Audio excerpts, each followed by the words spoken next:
कैसे बनाते थे और अभी अब कैसे बनाते हैं, तो दोनों में डिफरेंस क्या है, एक तो ये चीज सीखेंगे। दूसरा, हमारा एक्ट क्या कहता है इस बारे में, और ये प्रक्रिया जो है मैप बनाने की प्रक्रिया कहाँ लाई करती है। तीसरा, इस पूरे सिनेरियो में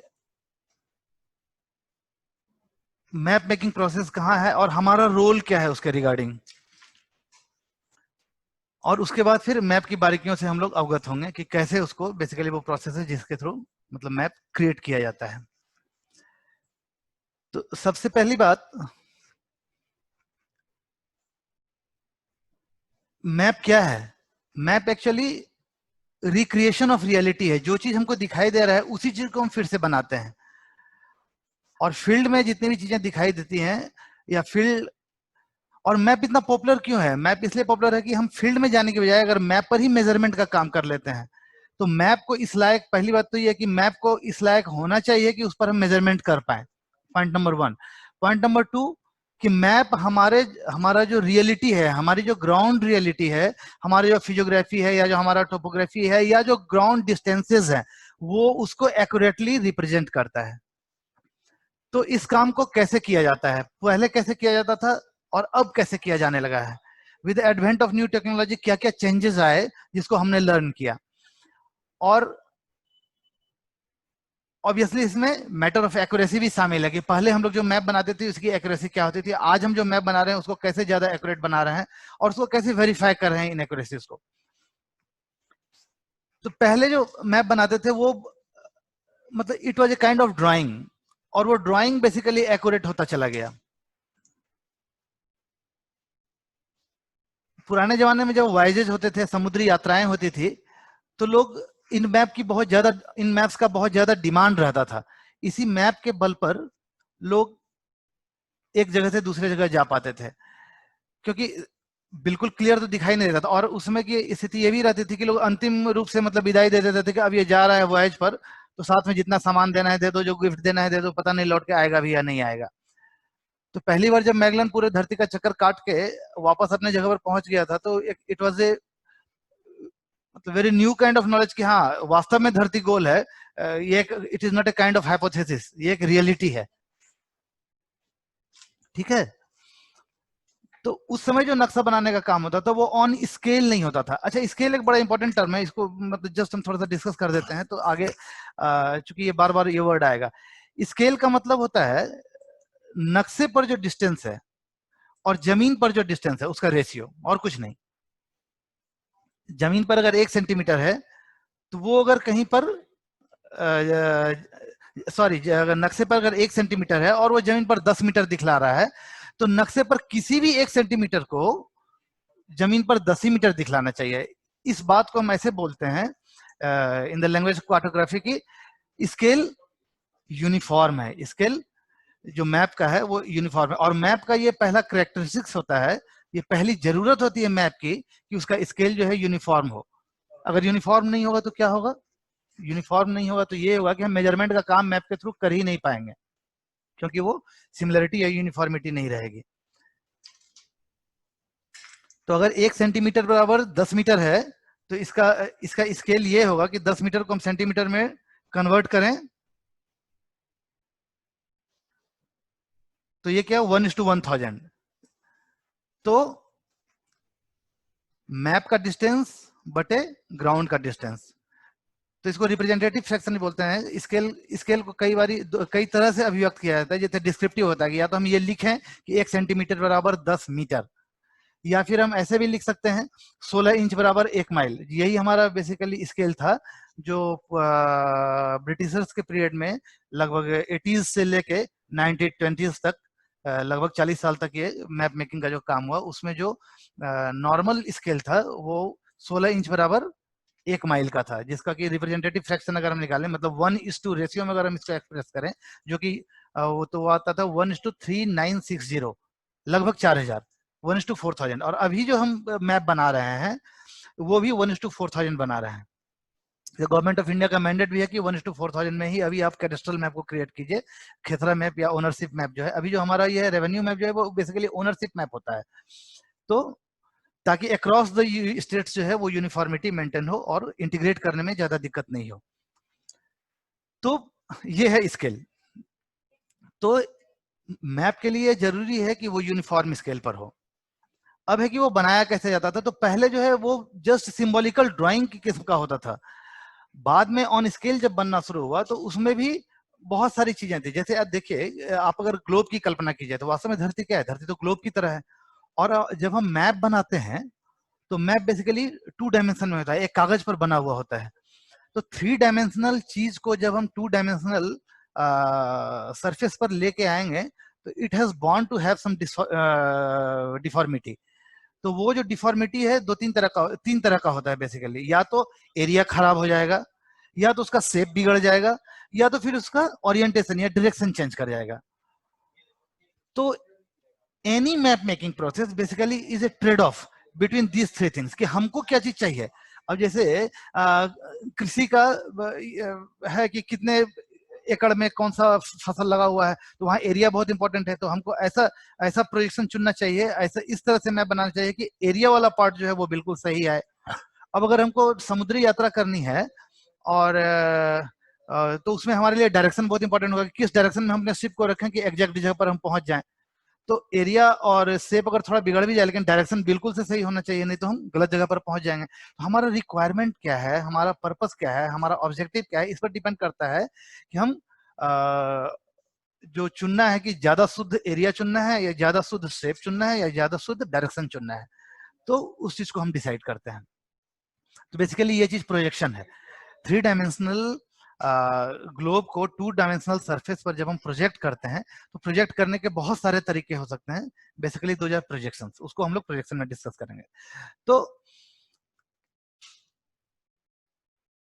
1569 था शायद, जबकि मर्केटर नाम के एक आदमी हुए जिन्होंने पहली बार, तो पहले जो नक्शा लोग बनाते थे ना वॉयजेस में एक जगह से दूसरी जगह जाने के लिए, तो जिस ढंग से वो नक्शा बना के जो नक्शा उनको मिलता था उस हिसाब से अपना शिप को ओरिएंट करते थे और चलना शुरू करते थे, वो कहीं के कहीं पहुंच जाते थे। तो पहली बार मर्केटर ने मर्केटर प्रोजेक्शन बना के दिया जिस पर कि बिल्कुल सही डायरेक्शन था। और तब लोगों को समझ में आया कि अरे मैप तो बड़े काम की चीज हो सकती है, एग्जैक्ट हमको डिस्टेंस पता चलता है, एग्जैक्ट जिस डायरेक्शन में जाना है वहां पहुंच जाते हैं। तो उसके बाद से मैप का डिमांड बहुत ज्यादा बढ़ने लगा और प्रोजेक्शन को लोग समझने लगे और मैथमेटिकल एडजस्टमेंट शुरू हुआ कि जो चीज हमको चाहिए वो चीज मैप के थ्रू मिले। तो even though it was a kind of drawing, और जो ब्रिटिशर्स ने भी ये जो कैडेस्ट्रल मैपिंग किया था, कैडेस्ट्रल एक लैटिन या ये वर्ड है जिसका मतलब होता है ओनरशिप। तो उसी से कैडेस्ट्रल वर्ड है। तो रेवेन्यू में जहां भी मतलब ओनरशिप मैप बनता है तो उसको कैडेस्ट्रल मैप करते हैं। अब लेकिन ये सब जो है रूढ़ हो गया है इस बात के लिए कि जो 80 से लेके 1920 तक ब्रिटिशर्स के द्वारा मैप बनाया गया था, उसी को जनरली कैडेस्ट्रल मैप के रूप में लोग बोलते हैं।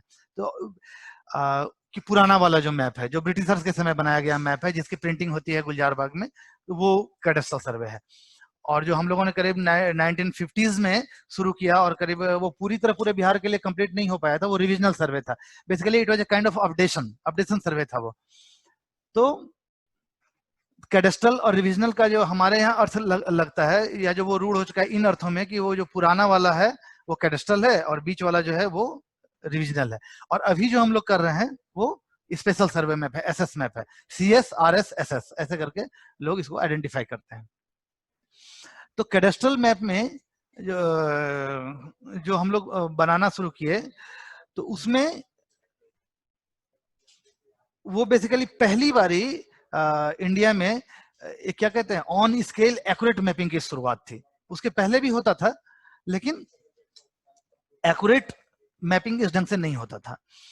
और इसमें 1:3960 पर यह बनाया गया था। बेसिकली 3 तरह के मैप इसमें बने थे, जो 3 स्केल पर मैप बने थे। जो भी कैडेस्ट्रल मैप बनाया गया था वो 40 साल के दौरान, वो 3 तरह के स्केल पर था। एक तो था 16 इंची बराबर 1 माइल, जो कि जिसका कि रिप्रेजेंटेटिव फ्रैक्शन आता था 1:3960, लगभग 1 मिलीमीटर बराबर 4 मीटर होता था, या 3.96 मीटर बोलिए एग्जैक्टली टू बी प्रिसाइज। दूसरा था 32 इंच, जो उससे 4 गुना बड़ा होता था। वो जब किसी पोर्शन को बड़ा करके दिखाना होता था तो उसके लिए इसको यूज करते थे। और तीसरा था 64 इंच, मतलब 64 इंच बराबर 1 माइल। तो ये वास्तव में जो ये वाला मैप था जो 1:4000 पर 1:3960 पर था, उससे 16 गुना ज्यादा बड़ा था। तो क्या होता था कि जहां छोटे छोटे खेत रहे थे वो काफी छोटी जगह में अट नहीं पाए, एकोमोडेट नहीं हो पाता था, तो उसको बड़ा करके बनाना एक मजबूरी होती थी। तो इसी 3 स्केल पर हमारा सारा मैप बना हुआ था। तो जो पुराने जमाने में मैप बनाने का काम होता था, बेसिकली प्लान टेबल ट्रावर्स सर्वे के थ्रू सारा बनाया गया था। तो पहले सबसे पहले बाउंड्री फिक्स करते थे, चौहद्दी।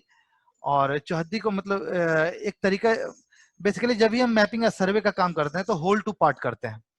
पार्ट पार्ट पार्ट जोड़ के हम होल बनाए ऐसा नहीं करते, होल बना लेते हैं, उसके बाद उसमें पार्ट करने का काम करते हैं। तो पहले चौहद्दी कसी जाती थी, इसको लोकल लैंग्वेज में ये बोलते थे कि बाउंड्री कस लिया गया, गांव की जो चौहद्दी उसको कस लिया गया। मींस टावर जो आपका सराउंडिंग्स है, जो बाउंड्री है, उसको आप बिल्कुल फिक्स करते थे। और इसके लिए कुछ मुश्किल्स का यूज करते थे। मुश्किल होता था फिक्स्ड पॉइंट्स, जो कि अभी के समय में कंट्रोल्स होता है। तो कंट्रोल्स जो उन लोगों ने यूज किया, इट वाज ए वेरी मतलब इंटेलिजेंट चॉइस, कि जो जहां 3 गांव, आप एक सोच के देखिए, इरेगुलर पॉलीगॉन से बना हुआ जमीन क्या है, गांव का शेप क्या है, बिल्कुल इरेगुलर होता है, और एक क्लोज्ड पॉलीगॉन की तरह होता है गांव। तो इरेगुलर क्लोज्ड पॉलीगॉन्स का एक ऐसा सरफेस बनाइए जिसमें कोई गैप नहीं हो, कंटिन्यूटी हो। तो ऐसे कंटिन्यूअस सरफेस पर आप देखेंगे कि 3 पॉलीगॉन जहां एक जगह पर नेसेसरली 3 पॉलीगॉन मिलता है। तो वो पॉइंट जो था, उसी पॉइंट को उन्होंने रेफरेंस पॉइंट या फिक्स्ड पॉइंट या मुश्किल की तरह यूज किया था। उसको इन लोग लोकल लैंग्वेज में उसको 3 सीमाना बोलते हैं, मतलब 3 गांव की सीमा जहां एक जगह मिलती है। तो एक गांव अगर 4 गांव से घिरा हुआ है, एडजॉइनिंग अगर 4 विलेजेस है, किसी विलेज के चारों बगल, तो आप देखेंगे ऐसा 4-3 सीमाना क्रिएट हो जाता है। तो वैसे जगहों पर झंडा गाड़ते थे और बाउंड्री कसते थे। बाउंड्री को बेसिकली प्लेन टेबल पर उतारते थे। तो बाउंड्री जब प्लेन टेबल पर उतर जाता था, तो उसके बाद फिर छोटे छोटे जो खेत होते थे उनकी ज्योमेट्री को रेप्लिकेट करते थे ऑन स्केल। तो हर एक खेत को बनाना, बेसिकली डिफरेंट ट्रावर्स लाइन वो ड्रॉ कर देते थे, सिकमी लाइन ड्रॉ कर देते थे, और धीरे धीरे करके ऑफसेट लेते हुए कि कितना बड़ा, अगर हमारा इतना बड़ा लाइन है तो इस पर प्रोजेक्शन वाइज हर एक खेत का कितना बड़ा एरिया कट करना होगा। अकॉर्डिंगली वो हर एक पॉलीगॉन को क्रिएट करते थे प्लान टेबल पर। और तब जाके जब पूरा गांव खत्म हो जाता था तो होता था कि हाँ ये मैप हो गया। तो पूरे सर्वे को अगर तो इस काम को पुराने जमाने में कहा जाता था किस्तवार। ऐसे भी आज भी बेसिकली हम जो पूरे पूरे सर्वे को अगर आप देखिए ना, तो सिक्वेंशियल 4 ब्लॉक में आप पूरे सर्वे को देख सकते हैं। सबसे पहला काम होता है किस्तवार, that is basically map making process. किस्तवार हो गया। दूसरा काम होता है खानापुरी। खानापुरी का मतलब है जो मैप हमारा बना उसमें जो पॉलीगॉन्स हुए छोटे, एक हर एक खाना जिसको बोलते हैं, किस्त का मतलब होता है टुकड़ा। तो किस्तवार मतलब टुकड़ों में आप पूरे गांव को बांट लिया आपने, मतलब जितने खेत हैं उतने टुकड़े आपने बना लिए। इंस्टॉलेशन भी होता है इसका मतलब। और जो खाना पूरी, तो जो भी खाना है, जो भी पॉलीगॉन है, उसमें आप ओनर्स का नाम डालते हैं, खाना में ओनर्स का नाम डालते हैं। तो ये हुआ खाना पूरी। तो पहला जो वर्क है वो हुआ किस्तवार, दूसरा काम हुआ खाना पूरी, तीसरा काम होता था सुनवाई, एडजुडिकेशन। अगर किसी को कोई आपत्ति ऑब्जेक्शन है कि नहीं भाई ये तो मेरे खेत में आप दूसरे का नाम लिख दिए, ABC कुछ भी होना था, आप मेरा नाम होना था, आप इस दूसरे का नाम डाल देते, इसको लेके ऑब्जेक्शन रेज किया तो उसको फिर एडजुडिकेट करते थे। तो ये काम सुनवाई कहलाते थे। चौथा काम होता था कि जब सब कुछ फिनिश हो गया कि हाँ अब सारे लोग संतुष्ट हैं, कि गांव की जितनी भी आबादी है वो पूरी तरह संतुष्ट है कि हाँ ये खेत मेरा है, ये खेत इनका है, मतलब एक एक्सेप्टेंस, 100% एक्सेप्टेंस मिल जाता था कि खाना पूरी और किस्तवार सही ढंग से हो गया। तब उसके बाद लगान लिया जाता था कि किस खेत पर कितना लगान लिया जाए, किस आदमी से कितना लगाना है। किसी आदमी का अगर 10 खेत है तो उसका जितना भी, उसको जितना रेंट देना है, तो वो चीज तय किया जाता था। That was based on productivity, कि किसी के खेत में ज्यादा उपज होता था, किसी के खेत में कम उपज होता था, तो it was based on that productivity, उसी हिसाब से लगान तय होता था। तो ये चारों काम जो है इट इज सिक्वेंशियल, पहले के बाद मतलब आप एक को खत्म किए बिना दूसरा नहीं कर सकते। ठीक वैसे जैसे ग्राउंड फ्लोर बनाए बिना आप फर्स्ट फ्लोर नहीं बना सकते। तो Kishtwar map making process, Khanapuri means ownership decision, adjudication मतलब ऑब्जेक्शन जो भी रेज हुआ उसको खत्म करना नेचुरल जस्टिस के तहत, और लास्ट रेंट लेना। तो ये सारा काम सर्वे का है, आज भी वही काम हो रहा है। लेकिन जो किश्तवाड़ वाला काम है उसको हम लोगों ने आउटसोर्स कर दिया है अभी एरियल एजेंसी को। 3 एरियल, टोटल 38 डिस्ट्रिक्ट है बिहार में, तो 16, 15 और 7 ऐसे करके डिवाइड कर दिया गया है। 38 हो गया ना टोटल। तो जो मैप मेकिंग का प्रोसेस है इसमें काफी मतलब टाइम लगता था, इट वाज काफी आर्डुअस एंड टाइम कंज्यूमिंग। तो उसमें लगभग 2 साल 2.5 साल, अगर छोटा गांव है तो 1 साल 1.5 साल लग जाते थे। लोग कैंप करते थे गांव में, और ये ज्योमेट्री रेप्लिकेशन का काम प्लेन टेबल पर चलता रहता था। और चेन होता था जो 100 कड़ी का होता था, उसकी लंबाई 66 फीट होती थी। तो उससे मतलब वो नापते थे, प्रोजेक्शन लेते थे, बाकी सारा काम इसी से चलता रहता था। तो ये सबसे बड़ा काम होता था। जैसे किश्तवाड़ खत्म हो गया तो मतलब होता था कि अब तो हो गया, अब तो केवल खानापुरी बची है।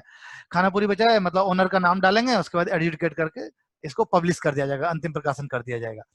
तो ये वाला जो मोस्ट टाइम कंज्यूमिंग पार्ट था इसको हम लोगों ने आउटसोर्स कर दिया, और अभी 3 एरियल एजेंसी को मतलब ये आउटसोर्स किया गया है। तो अभी जो है मैप मेकिंग का प्रोसेस वो थोड़ा सा डिफरेंट है। अच्छा, और ये सारा काम जो हम लोग कर रहे हैं किश्तवाड़ को और थोड़ा सा हम लोग डिटेल में देखेंगे, और एक्ट जो इसमें हम लोग ये भी डिस्कस करेंगे कि एक्ट हमारा क्या कहता है। तो ये छठी 6th पॉइंट है। आप अगर एक्ट उलट के देखेंगे अध्याय 2 का, तो उसमें मैं पॉइंट पढ़ के सुना दे रहा हूं, मैं एक्सप्लेन भी कर दूंगा। किसी राजस्व ग्राम के किश्तवाड़ का क्रियान्वयन आधुनिक प्रौद्योगिकी के द्वारा धरातल मानचित्रण, सीमांकन तथा जमीनी सत्यापन सहित इस निमित्त अधिकथित प्रक्रिया के अनुसार किया जा सकेगा। एक्ट बेसिकली एक अम्ब्रेला गाइडलाइन टाइप का फिक्स करता है। उसके बाद आप हाउ टू डू के लिए डिफरेंट स्टेप्स क्रिएट करते हैं, वो रूल्स में करते हैं। तो अधिनियम बेसिकली एक मतलब वो आपका पर्पस और ये मोटे तौर पर आपका गाइडलाइन डिसाइड कर देता है कि आपको किस डायरेक्शन में जाना है। और तो पहली बात तो ये कि किसी भी राजस्व रेवेन्यू विलेज का किश्तवाड़ का क्रियान्वयन जो किश्तवाड़ किया जाएगा वो आधुनिक प्रौद्योगिकी द्वारा। अच्छा, हमको एक्ट बनाने की जरूरत, 1885 का जो बीटी एक्ट था वो बहुत डिटेल में इन चीजों को डिस्कस करता है।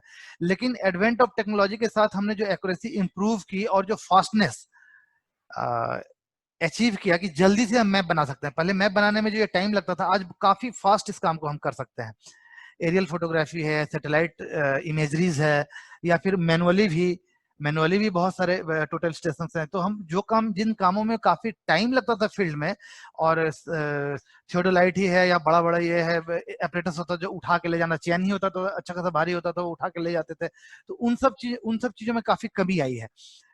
Most of the field work को कंप्यूटर पर लाने में लोगों को सफलता मिली है, और एक्यूरेसी को भी इंप्रूव करने में लोगों को सफलता मिली है। तो तो एक्ट बनाने की जरूरत 2011 में जो हम लोगों ने स्पेशल सर्वे एक्ट बनाया, ये सोचते हुए कि हम जो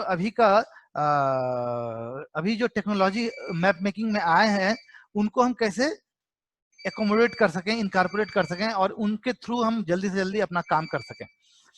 तो पहला तो है आधुनिक प्रौद्योगिकी के द्वारा। तो 3 काम जो इनहेरेंट है वो मैं बतला रहा हूँ। धरातल मानचित्रण, it is basically base mapping. जिन्होंने भी सर्वे ऑफ इंडिया का टोपोथ्रीट देखा होगा, बेस मैपिंग देखा होगा। बेस मैपिंग मतलब जो जो चीजें हैं, जो फीचर्स हैं, मतलब धरातल पर जो जो चीजें दिखाई दे, कहीं रोड है, कहीं नदी है, कहीं जंगल है, कहीं खेत है, तो ये सारी चीजें अगर जमीन पर है तो हमारे मैप पर भी दिखना चाहिए। बेस मैपिंग कहने का, धरातल मानचित्रण का यही मतलब है। तीन वर्ड है इसमें जो बहुत की है, और वो आपको मतलब कंसेप्चुअल की तरह है, जो कि आपको समझने में बहुत मदद करेगा। धरातल मानचित्रण, दूसरा है जमीनी सत्यापन, और दूसरा है सीमांकन। सीमांकन मीन्स डिलिनिएशन। तो डिलिनिएशन किस चीज का? डिलिनिएशन यहाँ 2 चीज का है। एक तो राजस्व ग्राम का ऑन होल, वही हमारा फंक्शनल यूनिट है। पूरे सर्वेक्षण में राजस्व ग्राम ही सर्वेक्षण की इकाई है। कि राजस्व ग्राम अगर हमारा पूरा कंप्लीट हो गया तो उसी का ड्राफ्ट पब्लिकेशन होता है, उसी कब एडजुडिकेशन लिया था, और उसी को जब फाइनल करते हैं उसी का फाइनल पब्लिकेशन होता है। तो जो फंक्शनल यूनिट है, जो कार्यात्मक इकाई है सर्वेक्षण की, वो राजस्व ग्राम ही है। तो राजस्व सीमांकन का यहाँ दो अर्थ है, मतलब दो चीजों का सीमांकन है, एक तो राजस्व ग्राम का सीमांकन और दूसरा खेसरों का सीमांकन, क्योंकि उसी के आधार पर ओनरशिप डिसाइड होना है। तो जो नेचुरली क्या होता है, दो खेत जो है मेड़ से बटा रहता है, तो मेड़ ही वो फिजिकल इंटिटी है जिसके थ्रू दो ओनरशिप में हम डिफरेंशिएशन या डिस्क्रिमिनेशन को पहचान पाते हैं। तो ये हो गया, दूसरा क्या हो गया, डिलिनिएशन, बाउंड्री का। और तीसरा है जमीनी सत्यापन, ग्राउंड ट्रूथिंग। ये एक्यूरेसी पॉइंट ऑफ व्यू से बहुत बहुत ही इंपॉर्टेंट है। मैप हमारा सही है या नहीं है, इस चीज का फैसला बेसिकली ग्राउंड ट्रूथिंग से ही हो पाता है। क्योंकि पहले क्या होता था कि पहले हम ग्राउंड की रियलिटी को ही मेजर करते थे और तब उसको कन्वर्ट करते थे स्केल में। तो आज भी मैनुअली अगर हम बनाए तो वो ऑब्वियसली ज्यादा एक्यूरेट होगा, लेकिन वो काफी टाइम कंज्यूमिंग और काफी कॉस्टली अफेयर होगा। तो इस चीज को हम कैसे ओवरकम करते हैं, तो ट्रूथिंग के द्वारा। तो जो हमारा मैप बना हुआ मिला हमको, it is up to the mark or not, whether it is carrying the certain accuracy level or not, ये चीज हमको देखना पड़ेगा। तो तीन चीज किस द्वार में इनहेरेंट है। एक बेस मैपिंग, मीन्स जो ग्राउंड फीचर्स हैं वो हमारे मैप पर आया या नहीं, फ्लाईओवर है तो आया नहीं, नदी है तो आया कि नहीं, सड़क है तो आया कि नहीं, जंगल है तो आया कि नहीं, जू है तो आया कि नहीं, स्कूल है तो आया कि नहीं, ये चीजें। और तीसरा दूसरा boundary delineation with revenue village as well as of parcels plots. जो खेत होते हैं, खेत और खेतरे में थोड़ा सा अंतर है, इसको ध्यान दीजिएगा। खेत हुआ जो फिजिकली हमको दिख रहा है, हो सकता है मेरा 5 खेत है, वो सारे सटे हुए हैं, एक में हम गेहूं उगा रहे हैं, एक में सब्जी उगा रहे हैं, एक को खाली छोड़े हुए हैं। तो जब हम फोटोग्राफ्स लेते हैं हवाई जहाज से, तो बेसिकली वो हमको दिखेगा 5 खेत है। लेकिन जब हम खेसरा हुआ तो एक खेसरा एक ओनरशिप एंटिटी है, तो ओनरशिप के हिसाब से देखें तो वो पांचों खेत मिला के एक खेत हो जाएगा। तो बेसिकली जो अभी जो हम रेवेन्यू मैप क्रिएट कर रहे हैं, बेसिकली वो ओनरशिप मैप होता है, कैडेस्ट्रल मैप होता है, कैडेस्टर डिफाइन करते हैं, उसमें ओनरशिप डिफाइन करते हैं। तो ये चीज खेसरा ओनरशिप को सिग्निफाई करता है। तो ये तीन चीज है हमारे किश्तवाड़ में, एक्ट यही कहता है, और इसी के लिए बेसिकली रूल बनाया गया और इसी को इम्प्लीमेंट करने के लिए सारी चीजें ये की गई है। और रही बात ग्राउंड ट्रूथिंग, ग्राउंड ट्रूथिंग इसमें ये करते हैं कि जैसे मैप का पहला मैंने बोला था कि एक कैरेक्टरिस्टिक्स है कि ये होमोजेनस यूनिफॉर्म स्केल पर होना चाहिए। अब अगर कोई दो डिस्टेंस मैं लेता हूं, एक डिस्टेंस में 1 किलोमीटर का लेता हूं मैप पर, पता चला कि मैप पर कोई एक कुआं है दिखलाया हुआ, दूसरा कोई मान लीजिए ताड़ का पेड़ है, तो इस कुएं और ताड़ के पेड़ के बीच अगर मैप को हम मेजर करते हैं तो इट कम्स अराउंड मान लीजिए 1100 मीटर आता है। अब मैं गांव में जाके उसी कुएं और उसी ताड़ के पेड़ के बीच का जो ग्राउंड डिस्टेंस है उसको मैं मेजर करता हूं with the help of ETS. ETS is electronic total distance, basically distance measuring, इस पर भी हम लोग डिस्कस करेंगे एक क्लास में। तो ये एक एपरेटस है, आप लोग सिविल इंजीनियर तो बहुत अच्छी तरह समझ रहे होंगे ईटीएस को, electronic total distance, basically distance measuring device है। और इससे जो एक्यूरेसी रहती है वो 1 किलोमीटर में लगभग 2 से 3 मिलीमीटर तक मैक्सिमम जाता है। इसका लिस्ट काउंट जो है, जो एक्यूरेसी है, मतलब जो मैक्सिमम एरर हो सकता है वो 3 मिलीमीटर से ज्यादा का नहीं होगा। तो 1 किलोमीटर में आपको 3 मिलीमीटर का एरर आ रहा है। और ये जो पूरा प्रोजेक्ट है ना, अच्छा इस चीज को भी थोड़ा डिस्कस करना बनता है। तो पहले इसको मैं ट्रूथिंग खत्म कर लेता हूँ। तो अगर हम मेजर करते हैं पूरा ग्राउंड पर, तो वो 1100 मीटर अगर आ रहा है तो ग्राउंड पर भी वो 1100 मीटर ही आना चाहिए। जो मैक्सिमम एरर की लिबर्टी है हमें, दैट इज 20 सेंटीमीटर। तो 2-3 डायरेक्शन में अगर हम मेजर कर देते हैं थोड़ा लॉन्ग शॉट लेके और देखते हैं कि हाँ ये सही है, तो डिफरेंट डायरेक्शंस में अगर हमको स्केल की यूनिफॉर्मिटी मिल जाती है, it means map is correct. तो हम उस पर आगे बढ़ सकते हैं और उसके बाद फिर छोटे छोटे जो हमारे पार्सल्स हैं जो बना हुआ है उसको हम वेरीफाई कर सकते हैं रैंडम बेसिस पर। क्योंकि एक बार लॉन्ग शॉट से अगर हम कंफर्म कर लेते हैं तो उसके बाद फिर सारे पार्सल्स को ट्रूथ करने की आवश्यकता नहीं रह जाती है। तो रैंडमली आप ऐसे कर लें कि होमोजेनियस डिस्ट्रीब्यूशन के साथ आप कर लें, ताकि you must be well satisfied. Basically आप लोग सारे एएसओ हैं और आपकी जो लीगल रिस्पॉन्सिबिलिटी है, basically you are the pivot जिसके चारों बगल वो सर्वेक्षण कैंप में नाचेगा। तो आपका रोल बहुत ज्यादा क्रूशियल है। मतलब you must understand all the complications और लीगल एस्पेक्ट्स को भी आपको समझना चाहिए, क्योंकि टेक्निकली भी आपको अवेयर होना पड़ेगा, क्योंकि अगर आप उन चीजों से अवेयर नहीं रहेंगे तो जो अपेक्षाएं हैं या जो जो मैंडेट है, जो इस प्रोजेक्ट का मैंडेट है, ये प्रोजेक्ट बेसिकली DILRMP के थ्रू है। प्रोजेक्ट जब भी हम बोलते हैं तो उसका मतलब होता है एक definite start and definite and. जैसे स्कूल है, कॉलेज है, तो ये सब क्या ऑनगोइंग बिजनेस की तरह होता है, लगातार चलता रहता है। लेकिन कोई प्रोजेक्ट होता है तो स्टार्ट होता है और एंड होता है। तो ये एक प्रोजेक्ट है, मिशन मोड में अपनाया जाने वाला प्रोजेक्ट है, और काफी मतलब लेबर इंटेंसिव है कि गांव गांव में आदमी को प्रेजेंट होना पड़ेगा, वेरीफाई करना पड़ेगा, ट्रूथिंग करनी पड़ेगी, हर एक ओनर का नाम जानना पड़ेगा, उनके जो डॉक्यूमेंट्स हैं वो सही है नहीं है, वो वास्तव में ओनर है या नहीं, या उनका कोई फेक क्लेम है, उसको एडजुडिकेशन में वेरीफाई करना पड़ेगा, तब जाके आप ड्राफ्ट पब्लिकेशन करेंगे, फिर एक बार एडजुडिकेशन करेंगे, तब जाके फाइनल पब्लिकेशन करेंगे। तो ये जो काम है पूरा का पूरा, ये basically DILRMP digital India land record modernisation programme के अंतर्गत है, जो सेंटर का प्रोजेक्ट है। और इसमें जो मैंडेट है वो 20 सेंटीमीटर का है एक्यूरेसी का। तो तो अभी अभी ये जो हमारा किश्तवाड़ है, किश्तवाड़ में हम मैप मेकिंग प्रोसेस को डिस्कस कर रहे हैं। तो मैप बनाने का जो काम था पहले, वो ड्राइंग था। ड्राइंग में ज्योमेट्री का रेप्लिकेशन करते थे और 1.5 साल 2 साल में हम उसको क्रिएट करते थे। अभी जो है वो थोड़ा डिफरेंट है। थ्योरी जो इनहेरेंट प्रिंसिपल्स है मैप मेकिंग का वो सेम है। उस समय ट्रैंगुलेशन करते थे, जहां जहां 3 सीमाना होता था ट्रेंगल बनाते थे, फिर ट्रावर्स लाइन खींच के उस पर प्रोजेक्शन लेते हुए ये बनता। आज भी काम वही करते हैं, लेकिन क्या है, थोड़ा अंतर हो गया है। अंतर ये है कि बजाय ज्योमेट्री को ड्रॉ करने के हम क्या करते हैं, एक फोटोग्राफ तैयार करते हैं और फोटोग्राफ को डिजिटाइज कर लेते हैं। तो कहाँ है जरा वो भी इन लोगों को एरियल वो दिखला सकते हैं क्या एक बार, कैसा दिखता है? हाँ, तो ये काम बेसिकली जो एरियल एजेंसी 3 आउटसोर्स एजेंसी है, उन लोगों के द्वारा किया जा रहा है। हाँ, PPT में एक वो है, हवाई जहाज वाला फोटो है, कैसा दिखता है जमीन, एक बार उन लोगों को दिखलाइए। PPT ओपन कर दीजिए, स्क्रीन तो शेयर हो रहा होगा ना? हाँ, एक मिनट।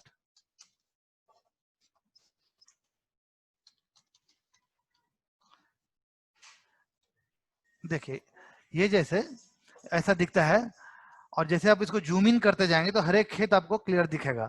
और ये बेसिकली जो मेड़ है, इसी मेड़ को आप देखिए, जो येलो लाइंस है ना, बेसिकली वो मेड़ को डिजिटाइज किया हुआ है।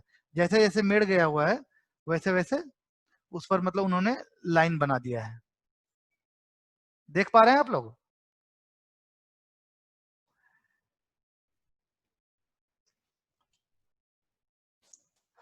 तो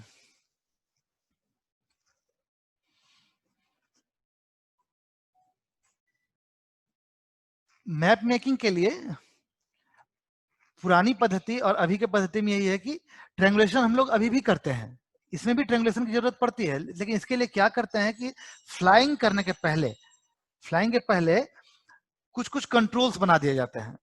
primary control point, secondary control point, tertiary control points, auxiliary control points.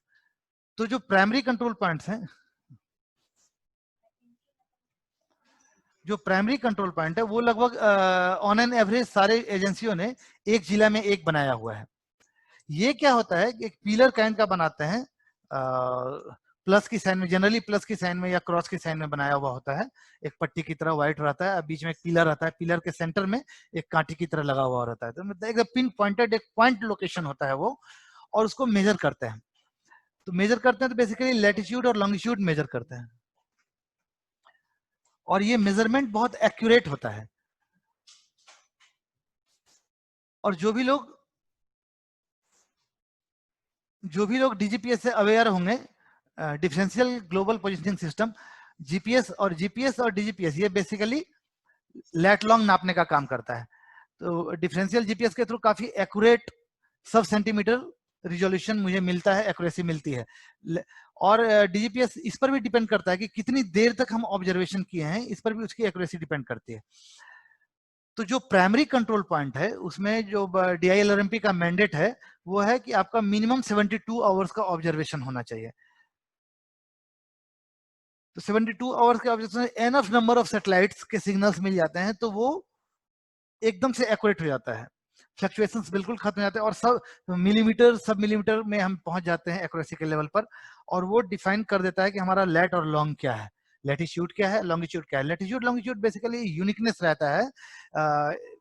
सारे लोग अवेयर होंगे इससे कि धरती पर के किसी भी पॉइंट के लिए कोई ना कोई लैटिट्यूड और लॉन्गिट्यूड होगा जो कि यूनिक होगा। कन्वर्सली अगर कोई लैटिट्यूड और लॉन्गिट्यूड दिया हुआ है तो it will correspond to a unique point on the earth surface. इस बात से सारे लोग वाकिफ होंगे। तो इसको ये चीज जो है इनका जो यूनिकनेस ऑफ लोकेशन है और uniqueness of value of measurement है, ये दोनों एक बहुत बड़ा पर्पस सर्व करता है।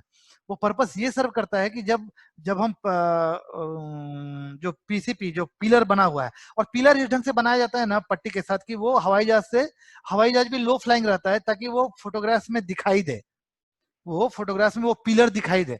आप जूम करेंगे तो वो पिलर का जो सेंटर पॉइंट है जिस पर कांटी लगी रहती है वो भी दिखाई देता है। ठीक है, वो पता चलता है आपको कि ये सेंटर पॉइंट है। तो उसका वैल्यू अब क्या होता है, उस वैल्यू को प्रिजर्व करते हैं। तो ये प्राइमरी कंट्रोल पॉइंट हुआ जिसमें 4 घंटे का ऑब्जर्वेशन लिया गया, वो सेकेंडरी कंट्रोल पॉइंट है, ये मैंडेट है। और जिसमें 45 मिनट्स का लिया गया, मतलब अगर आपका टर्सरी कंट्रोल पॉइंट है तो उसके लिए 45 मिनट्स ऑब्जर्वेशन लेना जरूरी है। तो ये मैंडेट है, इसके हिसाब से ही हमारा कंट्रोल पॉइंट्स जो है होमोजेनियसली डिस्ट्रीब्यूटेड होना चाहिए ऑल अलोंग द फील्ड। जब हम फ्लाइंग करते हैं तो फ्लाइंग करते वक्त बेसिकली क्या होता है, एक स्ट्रिप वाइज फ्लाइट का मूवमेंट होता है और लगातार वो मतलब अगर हवाई जहाज उड़ रहा है तो टक टक टक टक टक टक मतलब वो लगातार फोटो लेता चला जाता है। और फोटो लेने में इस बात का ध्यान रखा जाता है कि वो 60% जो है वो ओवरलैप हो। बेसिकली ये ओवरलैप ही है जो कि हमको 3D मॉडल क्रिएट कर पाने की सुविधा देता है। तो हम लोग जब फोटोग्राफ्स लेते हैं तो फोटोग्राफ्स को बेसिकली ज्वाइन करते हैं, और ज्वाइन किस बेसिस पर करते हैं, तो जो कॉमन एरिया है, जो ओवरलैप एरिया है दो एडजेसेंट फोटोग्राफ्स के बीच में, उसमें जो पॉइंट टाइप का फीचर होता है उसके बेसिस पर उसको, जैसे दो कागज है या दो लकड़ी है, उसको आप ज्वाइन करने के दो कांटी ठोक देते हैं तो वो जुड़ जाता है ना।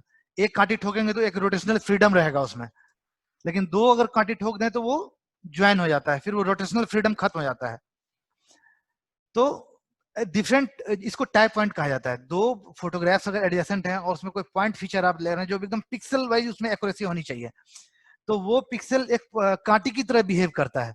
दोनों एडजेसेंट फोटोग्राफ में आप सेम पिक्सल्स को आइडेंटिफाई करते हैं कि ये वाला पिक्सल काफी चमक रहा है, कोना वाला बिंदु है, इसमें भी यही वाला है, तो उस दोनों को ज्वाइन करता है। टाइप पॉइंट्स ऐसे ढेर सारे टाइप पॉइंट्स लेके बेसिकली डिफरेंट फोटोग्राफ्स को, फोटो पीसेस को, स्नैप्स को आप ज्वाइन करते हैं। और ज्वाइन करने के बाद एक बड़ा सा प्रीव्यू बनता है जिसको मोज़ेक बोला जाता है। मतलब उसमें ओवरव्यू जो है आपका जो फील्ड ऑफ व्यू है वो काफी बड़ा हो जाता है। तो अब आपके पास क्या है, जो एक जमीन है, जमीन के कोरस्पॉन्डिंग एक बड़ा सा फील्ड ऑफ व्यू फोटोग्राफ्स मिल जाता है। अब बारी आती है कि हम अच्छा, फोटोग्राफ्स और मैप में एक इनहेरेंट डिफरेंस है। जो हम स्केल डिस्कस किए थे वो इसीलिए किए थे कि फोटोग्राफ्स मैप नहीं होता है। आप कभी अपने मोबाइल से एक कोई सर्कुलर चीज लीजिए और उसका फोटो खींच लीजिए, या फिर एक स्क्वायर शेप का कोई पेपर पीस है उसका फोटो खींच लीजिए, आप देखिए कि वो बिल्कुल से स्क्वायर नहीं आता है मोबाइल में, थोड़ा टेढ़ा आ जाता है। या सर्कुलर सर्कल भी है तो वो बिल्कुल से सर्कल नहीं आता अनटिल एकदम से सेंटर में और बिल्कुल मोबाइल एकदम हॉरिजॉन्टल हो, वैसे करके नहीं ड्रॉ करते हैं, वैसे करके स्नैप नहीं लेते हैं। तो कहने का मतलब ये है कि फोटोग्राफ्स जब हम ले रहे हैं तो फोटो लेने का जो हमारा एंगल है और किस जगह से ले रहे हैं, तो लाइट रेज जो फील्ड ऑफ व्यू है हमारा, फील्ड ऑफ व्यू में हर एक चीज लाइट रे के थ्रू ही तो आप मतलब फोटोग्राफ्स कलेक्ट करते हैं, एक्वायर करते हैं, इमेज एक्विजिशन का काम करते हैं। तो वो सारा जो लाइट रेज है वो कभी भी पैरेलल नहीं हो सकता है, वो हमेशा तिरछा ही होगा। जो कैमरा का लेंस होल है उसी में आके सब जितना बड़ा फील्ड ऑफ व्यू को कवर किया वो सारा लाइट आया, तो बेसिकली कुछ लाइट सीधा पड़ेगा, कुछ लाइट तिरछा पड़ेगा। तो ओरिएंटेशन होना ही होना है। एंगुलर हवाई जहाज से भी अगर हम फोटो खींच रहे हैं तो लाइट रेज जो है, जो फील्ड ऑफ व्यू को कवर करेगा, कुछ स्लैंट होगा, कुछ स्ट्रेट होगा। तो उसके कारण क्या होता है, हमारे शेप में डिस्टॉर्शन आता है। इसको दूसरे वर्ड में बोले तो जो हमारा फोटोग्राफ्स है उसमें यूनिफॉर्मिटी ऑफ स्केल मेंटेन नहीं हो पाती है। तो that is the main reason कि हम फोटोग्राफ पर कोई डिस्टेंस लें, और जैसे आप ऊंचाई से किसी आदमी की फोटो खरीदे तो फोटो खींचे मोबाइल से तो वो काफी चपटा आएगा, और ऐसे झुक के एकदम पैर के पास जाके किसी की तस्वीर लें तो काफी लंबा सा आदमी आ जाएगा। तो बेसिकली ये क्या है, ओरिएंटेशन के कारण आया हुआ डिस्टॉर्शन है। तो इन द सेम वे जो हम फोटोग्राफ्स खींचते हैं हवाई जहाज से, तो उसमें भी काफी सारा डिस्टॉर्शन रहता है। तो वो डिस्टॉर्शन बेसिकली कई सारे चीजों पर डिपेंड करता है। हवाई जहाज हो सकता है हिल रहा हो, हिलने में भी उसका कई तरीका हो सकता है कि एंगुलर मूवमेंट जो है वो वर्टिकली हो सकता है, हॉरिजॉन्टली हो सकता है, टिप टिल्ट फाई कपा ओमेगा, ये सब खैर इनको भी हटाइए।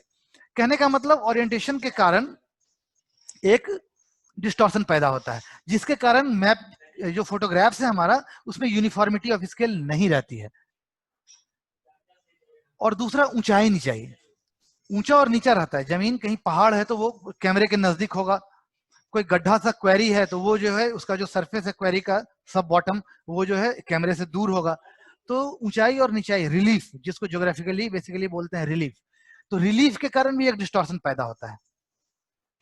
तो इस डिस्टॉर्शन, ये डिस्टॉर्शन चूंकि फोटोग्राफ में है, तो फोटोग्राफ कभी भी यूनिफॉर्म स्केल पर नहीं हो सकता, इसलिए फोटोग्राफ पर मेजरमेंट नहीं किया जा सकता है। अब अगर हमको फोटोग्राफ से मैप बनाना है, और वो मैप भी इस तरह बनाना है कि केवल जहां जहां मेड़ दिख रहा है वहां वहां लाइन चला दो तो डिजिटाइज हो जाएगा, उसके बाद हम स्कूप आउट कर लेंगे, तो या उसको कट कर लेंगे गांव के हिसाब से, तो हमारा रेवेन्यू विलेज का मैप बन गया। तो इस प्रोसेस में ये बहुत एक प्री रिक्विजिट कहिए हो जाता है, या एक नेसेसरी कंडीशन हो जाता है कि हमारा जो फोटोग्राफ है उसको किसी भी ढंग से यूनिफॉर्म स्केल पर लाया जाए। अगर वो यूनिफॉर्म स्केल पर नहीं है तो वो मैप बिल्कुल ही एब्सर्ड होगा। तो फोटोग्राफ्स को जो यूनिफॉर्म स्केल पर लाया जाता है, लाने के बाद जो फोटोग्राफ कहलाता है उसको बोलते हैं ortho photograph. Basically ortho photograph अभी इस काम के लिए, ओनरशिप मैपिंग के लिए पूरे वर्ल्ड वाइड लगभग 70 कंट्रीज में है, या उससे ज्यादा भी है, तो काफी पुराना डेटा दे रहा हूं मैं आपको। ये जो कैडेस्ट्रल मैपिंग है ओनरशिप मैपिंग के लिए, या म्यूनिसिपल मैपिंग के लिए, या इस तरह के मैप के लिए, लार्ज स्केल मैपिंग के लिए 1:1000 या से लेके 1:10,000 तक के लिए एरियल फोटोग्राफी, एरियल सर्वे का ही यूज किया जाता है, क्योंकि ये काफी सस्ता पड़ता है और बहुत फास्ट हम इसे मैप क्रिएट कर सकते हैं। तो हमारे लिए इंपॉर्टेंट हो जाता है कि हम रिलीफ के कारण जो डिस्टॉर्शन पैदा हुआ फोटोग्राफ में, या ओरिएंटेशन के कारण जो हुआ, या वाइब्रेशन ऑफ एयरक्राफ्ट के कारण ड्रैग, या इसके कारण, तो उन सभी चीजों को हम रिमूव करें फोटोग्राफ से। तो ये सारा प्रोसेस ही बेसिकली ये सारा इमेज प्रोसेसिंग कहलाता है। और ये काम अभी बेसिकली जो 3 एरियल एजेंसी जिनको कि ये काम आउटसोर्स किया गया किसवार का, वो ये सारा काम करके फाइनल देती हैं। तो इस पूरे प्रोसेस में जब हम ऑर्थो फोटोग्राफ क्रिएट कर लेते हैं, और वर्ल्ड वाइड ये इतना पॉपुलर इसलिए हो गया ऑर्थो फोटोग्राफ कि जब हम मैप बनाते हैं ना, तो मैप को इंटरप्रेट करना, मैप रीडिंग एक स्किल है जो कि अमीनों के पास होता था, और मैप को वो पढ़ पाते थे, और गांवों में उनका काफी डिमांड होता था। आज भी मतलब ये मतलब ऑलमोस्ट विलुप्त प्रजाति है, लेकिन बहुत कम लोग हैं ऐसे प्रोफेशनल्स बेसिकली कि मैप रीडिंग सब लोग नहीं कर पाते थे, या उससे मैप को देख के जमीन पर मेजर करके, या हमारा कौन सा पोर्शन है तो उसको किसी मुश्किल से नाप कर निकाल लेना कि हमारा यहाँ पर जमीन पड़ना चाहिए था, और ये तो देखते हैं आधा कहीं और चला गया है, मतलब किसी ने इंक्रोच कर लिया है, या ओवरलैप है, या वो सही जगह पर नहीं है, या हमने उसको डिफॉर्म कर दिया अपने बाउंड्री को, पार्सल की बाउंड्री को, उसमें हमारा इन्वेस्टेड इंटरेस्ट भी हो सकता है। तो इन सब रीजन को पता कैसे लगाएगा, जो मैप को रीड कर सकता है, मैप में क्या क्या इंफॉर्मेशन छिपा हुआ है उसको डिसाइफर कर सकता है, वही तो आखिर इन चीजों को पता लगा सकता है, जिनके पास ये स्किल है। तो मैप रीडिंग एक स्किल हुआ करता था, और मैप में लीजेंड्स होते थे, जैसे अब जैसे ऐसा बना हुआ है, ट्रेंगल बना हुआ है, तो चलो भाई इसका मतलब है कोयले का खदान, या गोल बना हुआ है तो मैग्नीज का खदान, या ऐसा बना हुआ है जिसका मतलब स्कूल, तो एक क्रॉस बन के उसके ऊपर आग जल रहा है तो इसका मतलब श्मशान। तो ऐसे करके बेसिकली उन सिंबल्स को देखकर इंफॉर्मेशन को कोरिलेट करते थे मैप में। तो आप सिंपल भी देखें तो 40 50 100 होते होते मतलब दिमाग जवाब दे जाएगा, और फिर आदमी कंफ्यूज होना शुरू हो जाएगा कि यहाँ पर क्या है, यहाँ पर क्या है। एटलस में देखते होंगे कि डिफरेंट लीजेंड्स को बेसिकली अलग अलग मैप के थ्रू, कि नदी अलग दिखलाता है, रोड अलग दिखलाता है, रेलवे अलग दिखलाता है, एयरपोर्ट अलग दिखलाता है। तो उसकी वजह यह है कि कम इंफॉर्मेशन दिया जाए तो लोग एब्जॉर्ब जल्दी कर पाएंगे। तो एनीवे, तो मैप रीडिंग एक स्किल होता था जो सबों के लिए बहुत हो सकता है कि बहुतों को आसान लगे, बहुतों को भारी लगे, लेकिन सबों के पास ये स्किल नहीं थी। अभी ऑर्थो फोटोग्राफ्स के साथ क्या बेनिफिट है कि आप फोटोग्राफ्स देख के आपका जो कॉग्निटिव कोहेरेंस जो है वो 10 लाख चीजों को एक साथ पहचान सकता है। तो जो आपके ऑर्थो फोटोग्राफ्स हैं ऊपर आप उस पर आप आराम से देखोगे, अरे ये तो मेरा गांव है, ये गांव का तालाब है, ये गांव की मंदिर है, ये वाला रोड है जो फला शहर जाता है। तो आप हर एक चीजों को, ये रेलवे क्रॉसिंग है, या ये पेड़ तो हमारे घर का पेड़ है, या मतलब ये बरगद का पेड़ है, यहाँ पूजा होती है। तो मतलब आप एसोसिएट करते हो इंफॉर्मेशन को काफी ज्यादा, क्योंकि हमारा ब्रेन इस चीज के लिए ज्यादा ट्रेंड है कि हम कंपेयर करते हैं और चीजों को बहुत तेजी से पहचानते हैं, अलग चेहरों में अंतर कर पाते हैं, लैंडस्केप्स को बहुत आसानी से देख सकते हैं, पहचान सकते हैं। तो ऑर्थो फोटोग्राफी में हमको ये जो एसोसिएशन होता है इंफॉर्मेशन का, तो वो चीज काफी आसान हो जाता है। इसलिए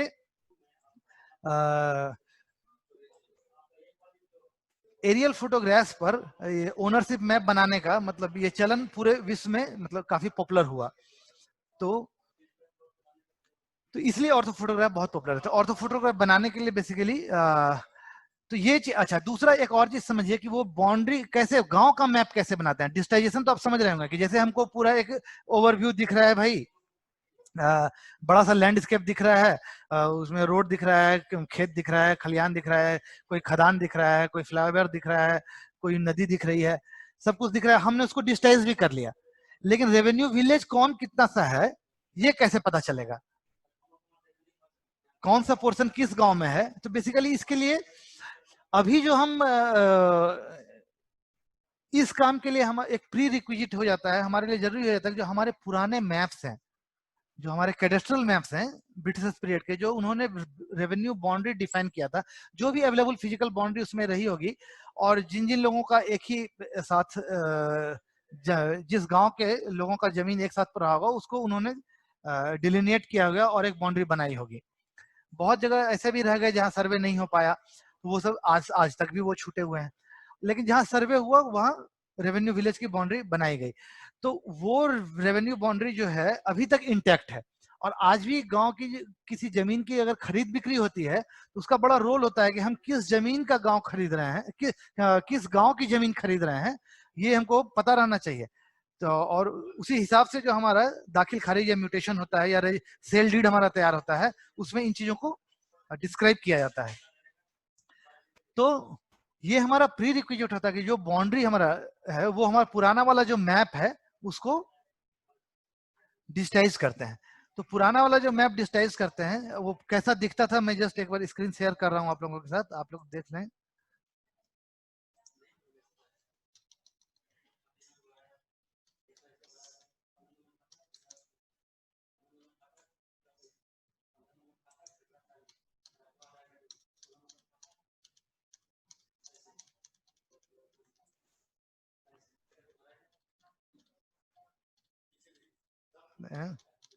नहीं एक नहीं एक वो एक, नहीं एक वो सीएस वाला दिखाना चाह रहे हैं लोगों को। हाँ ये देखिए, ये वाला जो है, जो कर्सर जहां पर मैं रख रहा हूँ सीएस मैप ऊपर लिखा हुआ है, ये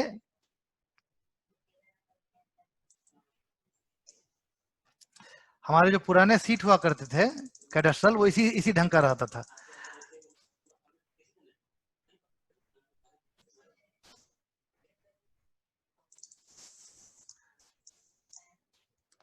अब देखिए, कोई भी मैप होता है ना उसमें कुछ चीजों का होना बहुत जरूरी होता है।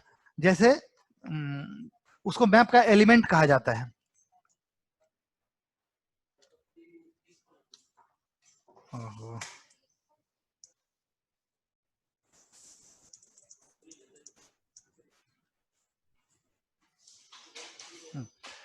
उसको मैप का एलिमेंट कहा था। जैसे मैप में शीर्षक होना चाहिए, कहाँ का मैप है वो चीज पता रहना चाहिए। तो जैसे देखिए ये मशहूर नाम लिखा हुआ है परसोत्तिमपुर, मतलब ये जो रेवेन्यू विलेज है परसोत्तिमपुर का मैप है। ये मैप में नॉर्थ और साउथ का डायरेक्शन क्लियर होना चाहिए। तो ये देखिए यहाँ बना हुआ है, ये नॉर्थ साउथ दिखाई दे रहा है, ठीक है। मैप में ग्रिड होना चाहिए, ग्रेटिक्यूल्स, मतलब पता रहना चाहिए कि कितना दूर कितना दिखलाता है। ये देखिए जो पीछे स्क्वायर स्क्वायर स्क्वायर शेप बना हुआ है, ये इसको दहला भी बोलते थे, ये मतलब ये 10 जरीब का होता था, ठीक है। ये जियो रेफरेंस मैप नहीं है, ये इस पर अक्षांश, अभी के समय में इस पर अक्षांश देशांतर बना हुआ होगा, ठीक है।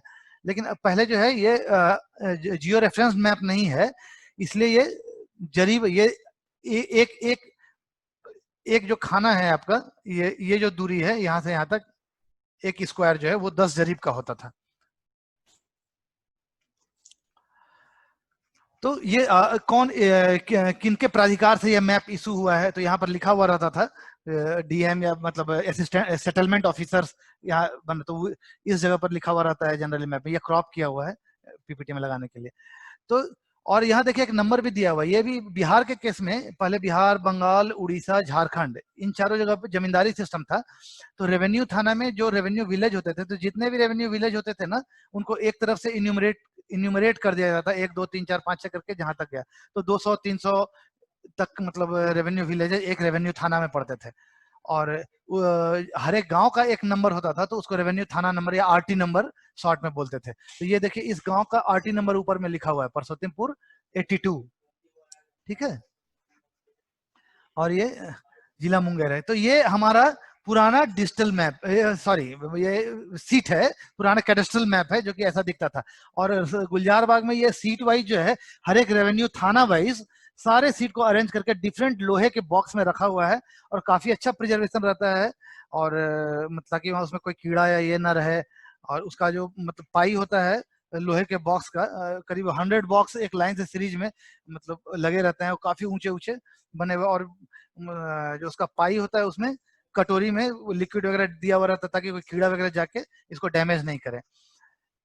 तो ये अभी तक, और ये सीट हालांकि काफी पुराने हो गए हैं, इतने पुराने हो गए हैं कि कई बार तो इनको आप उठाते तो ये टूट जाता, लेकिन ये इनका सारे का डिजिटाइजेशन हो गया है। तो मैं ये बोलना चाह रहा था कि बाउंड्री को पता लगाने के लिए इन मैप्स का डिजिटाइज होना जरूरी है, ताकि ये जो आप इसका जो आउटर बाउंड्री है ये वाला, ये ऐसे करके जैसे जैसे मैं कर्सर को घुमा रहा हूं, ये इनके ये बाउंड्री हमको चाहिए होगा। तो ये डिजिटल बाउंड्री आप डिजिटाइज कर लिए, तो ये इसको आप फिर कहीं भी सॉफ्ट कॉपी आपका क्रिएट हो गया, तो आप इसको लेके कहीं भी जा सकते हैं। तो ये डिजिटल बाउंड्री आपके पास होनी चाहिए। तो बिहार के जितने भी मैप्स हैं कैडेस्ट्रल, उन सारे का डिजिटाइजेशन हो चुका है, ये डिजिटल बाउंड्री इंटैक्ट है, और सारे एजेंसियों को, जो एरियल एजेंसी उनको अवेलेबल करा दिया गया। अब क्या होता है, मैप बनाने के लिए जो हमारा व्यू है, लैंडस्केप है, जो हमारा फोटोग्राफ्स में या मोज़ेक में दिख रहा है, उसको डिजिटाइज कर लेते हैं, और जो डिजिटल बाउंड्री है वो उसको रख के काट लेते हैं या स्कूप कर लेते हैं उससे। ठीक वैसे ही जैसे आप कई बार क्या होता है, किसी हलवाई वगैरह की दुकान पर आप देखेंगे कि वो रोटी बेलते हैं और डिफरेंस कटोरी से गोल गोल या सेव के आकार का ऐसे ऐसे काट दिए, तो जैसे जैसे काटते गए वैसा वैसा आपको स्कूप आउट होता चला गया। ठीक उसी तरह आप डिजिटली एक सरफेस पर आपका डिजिटाइजेशन किया हुआ है, आप उस बाउंड्री को लेके सेम स्केल पर गए और आपने बाउंड्री को लीनियरली ट्रांसफॉर्म किया। लीनियर ट्रांसफॉर्मेशन का मतलब होता है कि आप उसके शेप के साथ कोई छेड़छाड़ नहीं कर रहे हैं, आप या तो केवल उसको इनलार्ज कर रहे हैं, मतलब या तो जूम इन जूम आउट कर रहे हैं, या फिर उसको पैरेलली डिस्प्लेस कर रहे हैं, ठीक है, उसको ट्रांसलेशन कहा जाता है। और तीसरा, या तो उसको रोटेट कर रहे हैं, लेकिन उसको शेप को इंटैक्ट रख रहे हैं, उसको कहीं डैमेज नहीं कर रहे हैं, रबर सीटिंग वगैरह नहीं कर रहे हैं। तो उसको लिनियरली ट्रांसफॉर्म करके हम अभी के हिसाब से जो हमारा दिख रहा है, जो फोटोग्राफ्स या मोज़ेक, उस पर उसको बेस्ट एडजस्ट करते हैं, और एडजस्ट करने के बाद वही स्कूप करके पूरा रेवेन्यू विलेज निकाल लेते हैं। तो उसके बाद हमको हो सकता है कि पहले जैसे देखिए इसमें जो नंबर ऑफ पार्सल्स है वो कितना 50-60 के आसपास है, लेकिन देखिए इस मैप में आप ज्यादा अच्छी तरह देख पाएंगे कि पहले जो है ये लाल वाला लाइन जो है, ये जो रेड लाइन है वो इस वाले मैप में कैडेस्ट्रल मैप पर का डिवीजन जो है पार्सल्स वो दिखला रहा है, रेड लाइन, ठीक है। और अभी जो है वो अभी की रियलिटी है। जैसे इसको हम बड़ा करें,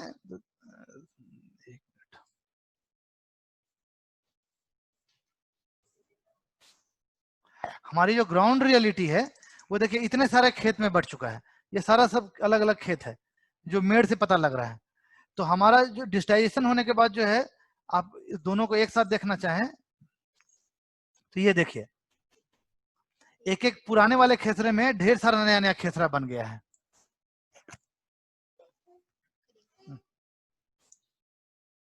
अच्छा, शेयर नहीं हो रहा था क्या? ओ माय गॉड, तो ये तो पुराना से फिर से बतलाना पड़ेगा। अरे रे रे रे,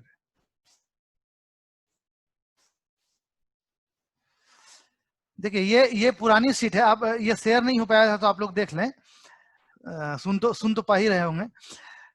ये ऐसा ही सीट होता था हमारा पुराना वाला। इसको बेसिकली डिजिटाइज किया गया, हर एक लाइन को इसको कंप्यूटर पे स्कैन किया गया, और स्कैन में मतलब ये ध्यान रखा गया कि ये एक्यूरेट हो। अभी तो शेयर हो रहा है ना, आप लोगों को दिख रहा है ना? तो म्यूट किया हुआ है ना, कोई बोलेगा भी तो कैसे पता चलेगा?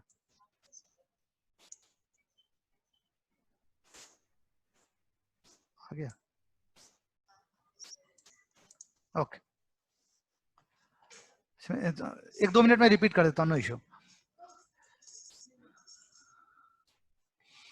ये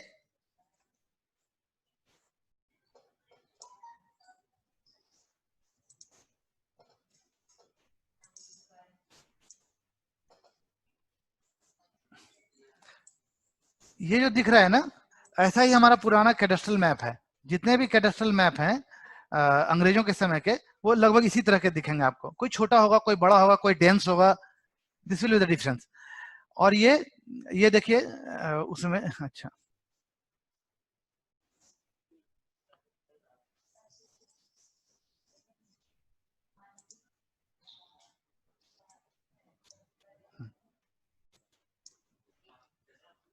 ये देखिए, ये है आरटी नंबर, जिस आरटी नंबर की बात मैं कर रहा था।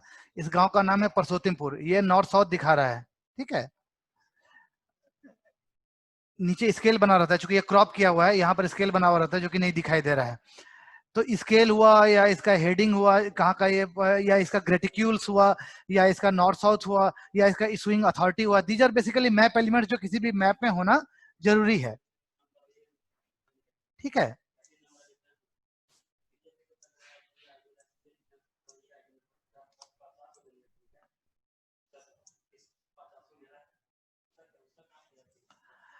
तो अभी के समय में एक ये प्री रिक्विजिट है, या हमारा ये नेसेसिटी है कि अगर हम रेवेन्यू मैप बनाना चाहते हैं तो ये वाली बाउंड्री हमको, ये जो है डिजिटल बाउंड्री, ये हमको अवेलेबल होनी चाहिए, डिजिटाइज किया हुआ। तो इन सारे सीट्स का स्कैन किया गया, स्कैन करके इसकी कंप्यूटर कॉपी अवेलेबल की गई। उसके बाद फिर सर्टेन सॉफ्टवेयर्स में, डिजिटाइजिंग सॉफ्टवेयर या जीआईएस सॉफ्टवेयर वगैरह में इसको डिजिटाइज किया गया। डिजिटाइज करने के बाद इसको प्रिंट किया गया। प्रिंट करने के बाद उसको ओवरले किया गया, लाइट टेबल होता है जिसमें क्या एक शीशे का ये बना रहता है, नीचे बल्ब जलाया हुआ रहता है। तो शीशे के ऊपर पुराने वाले मैप को रखते हैं और जो नया वाला प्रिंट है उसको रखते हैं, और देखते हैं कि कंप्लीट एग्जैक्ट रेप्लिका ओवरलैप हो रहा है या नहीं।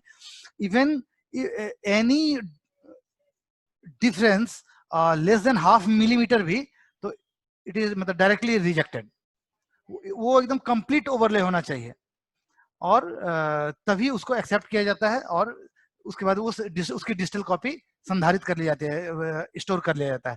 उसी का डिजिटल, जो हमारा डिजिटल ये है बाउंड्री है, जो ये डिजिटल बाउंड्री है हमारा, इसको लेके हम जो हमारा एरियल फोटोग्राफ्स है, जो मोज़ेक है, उस पर ओवरले करते हैं, मैच करते हुए कि बाकी चीजें प्रॉपरली बैठ रही है या नहीं। ये इसको देखिए, अभी जैसे देखिए इसमें नंबर ऑफ पार्सल्स बहुत कम है, इसमें नंबर ऑफ पार्सल्स काफी बढ़ गया है। तो सर्टेन डिवीजन होता चला गया, या फिर खरीद बिक्री हुई, डिफरेंट लैंड का ट्रांजेक्शन हुआ। अब इस मैप को देखिए आप, हाँ, ये इसमें लाल जो है वो पुराना वाला बाउंड्री है, पुराना पार्सल्स है, और ये व्हाइट वाला जो है नया पार्सल्स है। तो कितने ज्यादा बढ़ गए हैं। तो ये अभी का रियलिटी है, और ये पुराना, दोनों को एक साथ दिखलाने के लिए। तो अभी आप कट कर सकें जो पूरा डिजिटाइज सरफेस है, उससे रेवेन्यू विलेज को आप स्कूप आउट कर सकें, इसके लिए आपके पास रेवेन्यू विलेज का बाउंड्री डिजिटली होना जरूरी है, तभी आप उसको ओवरले कर सकते हैं हवाई जहाज वाले फोटो पर। हवाई जहाज का जो तस्वीर होता है वो जनरली इसी तरह का दिखता है, ठीक है। और दूसरी बात कि ये जो इमेज है, इमेज की भी एक्यूरेसी होती है, अपनी इमेज का रिजोल्यूशन होता है। अब जैसे देखें, देखिए इसमें आराम से मुझे पता चल रहा है कि ये जो है एक बिल्डिंग है, ये ग्रास है, ये देखिए चलने के कारण जो है ट्रैक बन गया है, ये पेड़ है, और ये सिंबल बना हुआ है, मतलब ये मंदिर है, ठीक है। तो ये चीजें दिखाई देती हैं, हम कितना बड़ा सा चीज देख पाते हैं। एक चीज, एक वर्ड रिजोल्यूशन, देखिए नंगी आंखों से हम जो है 0.5 मिलीमीटर से ज्यादा छोटी चीजों को नहीं देख पा सकते। तो 0.5 मिलीमीटर हमारा जो स्केल है 1:4000 पर, वो कितना आएगा? 0.5 मिलीमीटर को अगर 4000 से गुना कर दें तो कितना आया? 2 मीटर आया। तो 0.5 मिलीमीटर 2 मीटर डिस्टेंस को डिनोट करता है। तो जो हमारा पुराना वाला मैप था, जो कैडेस्ट्रल मैप था, उससे अगर हम चेक करते,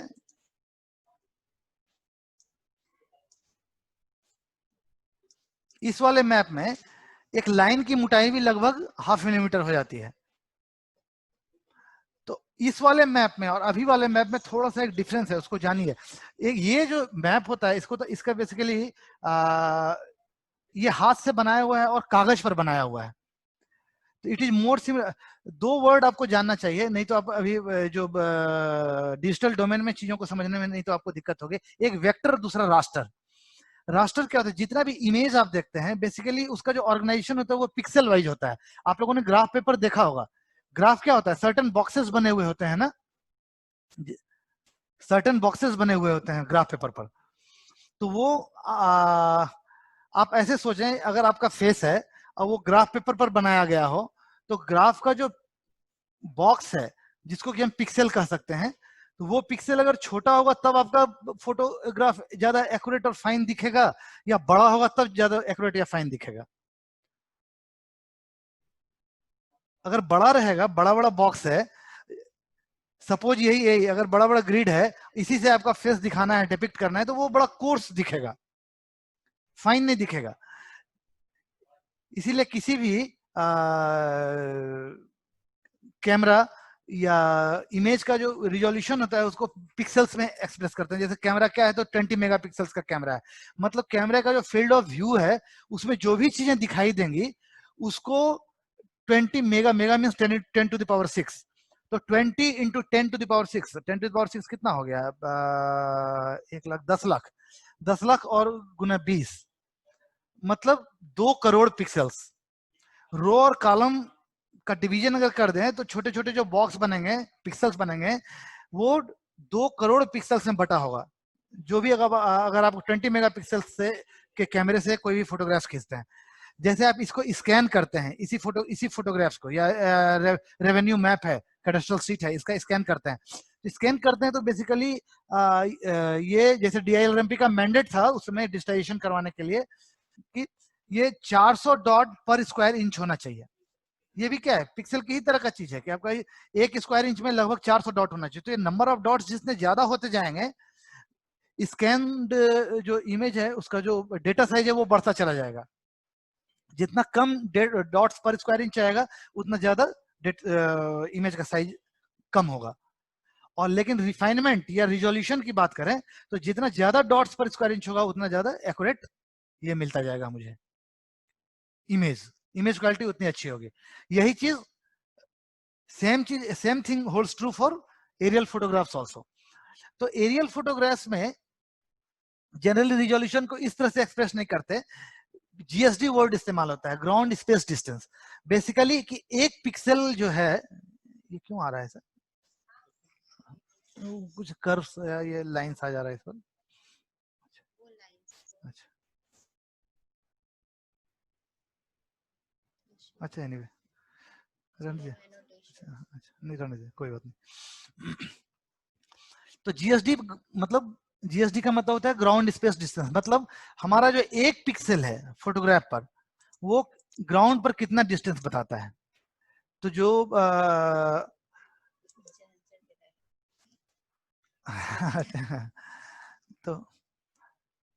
तो जो एक पिक्सल है वो 10 से 12 सेंटीमीटर के आसपास होता है। वो स्केल में हल्का वेरिएशन भी होता है हवाई फोटोग्राफ में, चूंकि कुछ ऊंची होते हैं, कुछ नीचा रहता है, कुछ और कोई तिरछा रहता है, कोई बिल्कुल कैमरे के नीचे रहता है। एनीवे तो एक पिक्सल 10 से 12 मतलब किसी भी, हाँ वही लाइन सब जो बन रहा था। तो कहने का मतलब किसी भी फीचर्स को आप पहचानते हैं, जैसे ये मैप है, देखिए ये फोटोग्राफ से मान लीजिए, इस फोटोग्राफ में आप ये देख रहे हैं, मेरा कर्सर दिख रहा है ना सबको, ये एक घर है, घर के बगल में भी एक ये ब्राइट स्पॉट सा दिख रहा है। तो ये ब्राइट स्पॉट नहीं भी तो कम से कम 6-7 पिक्सल से मिलकर बना हुआ है। तो ग्रुप ऑफ पिक्सल्स होने के बाद ही आप उसको एसोसिएट कर सकते हैं फीचर्स के रूप में। इसकी ज्योमेट्री हम मुझे बता रही है कि ये जो है एक मकान है, ये जो है एक मकान है, ये जो है एक पेड़ है, ठीक है, ये जो है रास्ता है। तो फीचर्स को एसोसिएट करते हैं उसके शेप से, उसके कलर से, उसके टोन से, टेक्सचर से, तो मुझे पता चल जाता है। तो कुछ सर्टेन ग्रुप ऑफ पिक्सल्स को देख के हम चीजों को बहुत आसानी से आइडेंटिफाई कर सकते हैं, लेकिन एक पिक्सल अगर निकाल के एक्सक्लूड करके तो हम नहीं बता पाएंगे ये क्या है। तो कहने का मतलब अगर एक पिक्सल है तो वो 10 से 12 मतलब 2-3 पिक्सल अगर मिला हुआ है तो वो आपको आराम से बता देगा कि ये किस चीज, किस फीचर को एक्सप्रेस कर रहा है, और आप बिल्कुल आराम से 10-12 सेंटीमीटर आपका आइडेंटिफाइबल हो जाता है। कहने का मतलब अगर 50 सेंटीमीटर से छोटी चीजें भी कुछ हैं, मतलब कोई बकरी खड़ी है या कोई गाय खड़ा है, गाय खड़ी है तो आपको आराम से दिखाई देगा और आप उसको पहचान लेंगे, या कोई आदमी खड़ा है तो वो भी आपको दिखाई देगा।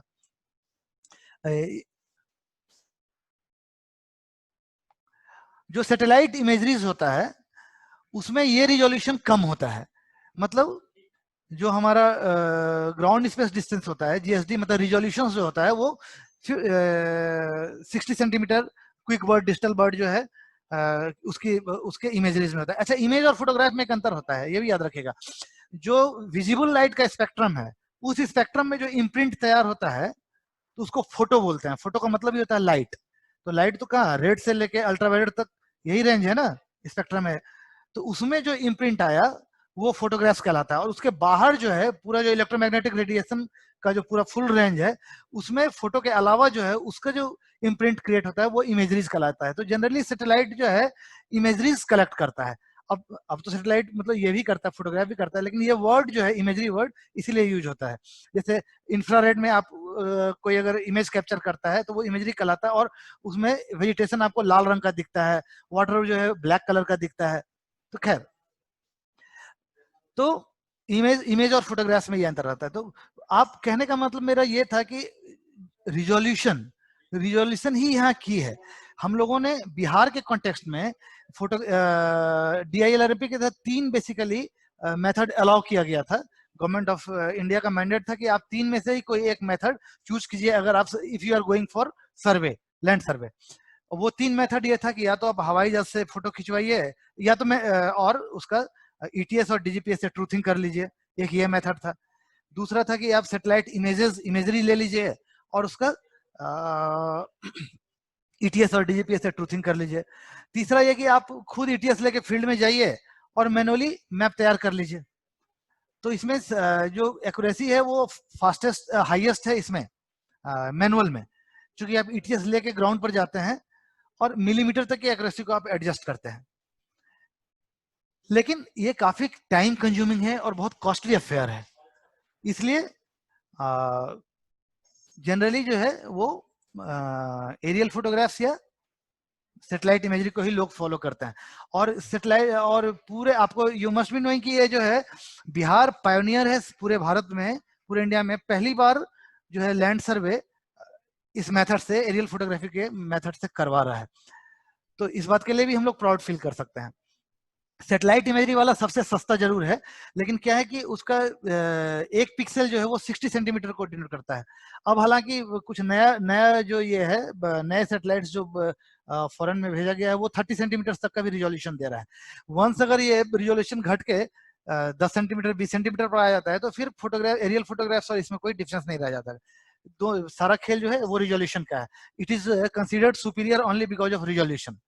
तो यहाँ जो है एक पिक्सल जो है 10 से 12 सेंटीमीटर को रिप्रेजेंट करता है। तो बिहार के केस में एरियल फोटोग्राफी, इस 3 टेक्निक में से एरियल फोटोग्राफी और ईटीएस डीजीपीएस से ट्रूथिंग को इसलिए चुना गया क्योंकि यहाँ जो है पॉलीगॉन्स जो हैं वो बड़े छोटे छोटे हैं। जो खेत खेत है हमारा, क्योंकि बहुत ज्यादा पॉपुलेशन लोड है तो वो डिवीजन बहुत ज्यादा होता गया, और खेत जो है बहुत छोटा है, छोटा तो है ही, साथ में बड़ा इरेगुलर है, शेप भी इरेगुलर है। जैसे हरियाणा वगैरह में आप जाएंगे या राजस्थान में तो आपको रेक्टेंगुलर शेप में दिखेगा खेत। अगर आप एक जगह कंट्रोल्स बना लेते हैं तो आपको पता रहेगा कि दूसरा जो कंट्रोल है या दूसरा जो मास पॉइंट या फिक्स पॉइंट अगर हम कंसीडर करें तो वो इसी जगह होगा। तो लेट लॉन्ग भी आप बहुत आसानी से निकाल सकते हैं, क्योंकि अगर एक लेट लॉन्ग दिया हुआ है, डिस्टेंस और एंगल आपको दिया जाता है, तो अगला भी लेट लॉन्ग आप आराम से निकाल लेते हैं। तो ये चीज अपने केस में थोड़ा मुश्किल है। बिहार के केस में, जो पॉलीगॉन्स है वो काफी इरेगुलर है, तो इसीलिए इसका चयन किया गया, इस मेथड का चयन किया गया, और फास्ट है इसलिए भी किया गया। तो एक्यूरेसी की वजह से, ताकि ज्यादा अच्छा दिखाई दे, और इरेगुलर होने की वजह से। इरेगुलर में क्या है कि आप अगर फील्ड वाला काम करेंगे, फील्ड में ले जाके करेंगे, तो आपको कई जगह उठा उठा के रखना पड़ेगा। तो उस कार्वेचर को इंक्लूड करने के लिए नंबर ऑफ ऑब्जर्वेशन बढ़ाना पड़ेगा फील्ड में आपको, जहां जहां आप वो जो प्रिज्म रखते हैं, रिफ्लेक्टर रखते हैं। एनीवे, तो हम डिस्कस कर रहे थे वेक्टर और रास्टर में डिफरेंस। तो इमेज जो है, इमेज की क्वालिटी, इमेज बेसिकली रास्टर हुआ, जो कि पिक्सेल्स के टर्म में इंफॉर्मेशन को कंटेन करता है। हर एक पिक्सेल्स जो है वो जो इमेज है वो different colours, different tone, different texture में हर एक पिक्सेल्स को स्टोर करके रखता है। हर एक पिक्सेल्स का एक डीएन वैल्यू होता है, उसी के टर्म में वो कंप्यूटर जो है उसके इंफॉर्मेशन को स्टोर करता है। तो ये काफी बल्की हो जाता है, ये काफी हैवी साइज हो जाता है किसी भी रास्टर का। द मोर रिफाइंड रास्टर है, मोर रिफाइंड हमारा फोटोग्राफ है, तो उतना ही बड़ा हैवी साइज होगा उसका। अगर कलर्ड फोटोग्राफ है और एक एक 1.5-2 किलोमीटर का स्वैथ जो है, एक जो फील्ड ऑफ व्यू होता है एक फोटोग्राफ्स का, लगभग 2 किलोमीटर बाय 2 किलोमीटर तक का होता है एक एरियल फोटोग्राफ्स में एवरेज। जिस हाइट पर, जैसे हाइट बढ़ाता चले जाएंगे, हाइट को अधिक करते जाएंगे, तो फील्ड ऑफ व्यू भी बढ़ता चला जाएगा, लेकिन रिजोल्यूशन हमारा कम होता चला जाएगा। तो क्या रिजोल्यूशन हमको अचीव करना है, इस पर डिपेंड करता है कि फ्लाइंग के समय में एयरक्राफ्ट का फ्लाइट मतलब हाइट कितना रखा जाएगा। तो पिक्सेल्स के टर्म में जब इंफॉर्मेशन रहता है, तो कोई भी इमेज, कोई भी फोटो आप देखें, आप समझें कि ये उसमें जो इंफॉर्मेशन है वो पिक्सेल्स के टर्म में है, और ये रास्टर है। वेक्टर जो होता है वो सिर्फ कोऑर्डिनेट के टर्म में इंफॉर्मेशन कलेक्ट करता है, 2 कोऑर्डिनेट को, और जो वो शेप भी क्रिएट करता है, जैसे 2 कोऑर्डिनेट को ज्वाइन कर दें तो वो लाइन को प्रिजर्व नहीं करता, जब भी उसको डिस्प्ले करना होता है तो वो एक लाइन से ज्वाइन करके दिखला देता है। तो अब जैसे इसमें एक एक्यूरेसी संबंधी एक चीज छिपी हुई है, वो क्या छिपा हुआ है उस बारीकी को आप समझ सकते हैं कि जब भी आपका कोई इमेज है, फोटोग्राफ्स है, तो अब जैसे इस डिजिटल बाउंड्री को ही देखिए या पार्सल्स को ही देखिए, अगर इसको जूम इन करते जाते हैं,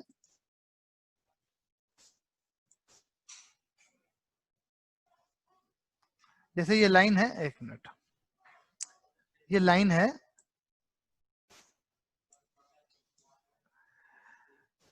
पार्सल्स का लाइन है, डिजिटल बाउंड्री है, या अंदर का पार्सल्स का भी लाइन है। अब जैसे इसको हम बड़ा कर रहे हैं, जूम इन कर रहे हैं, ये मैकेनिकल जूम है, ठीक है। ये देखिए, आप गौर से देखिए तो लाइन भी थोड़ा मोटा होता चला गया।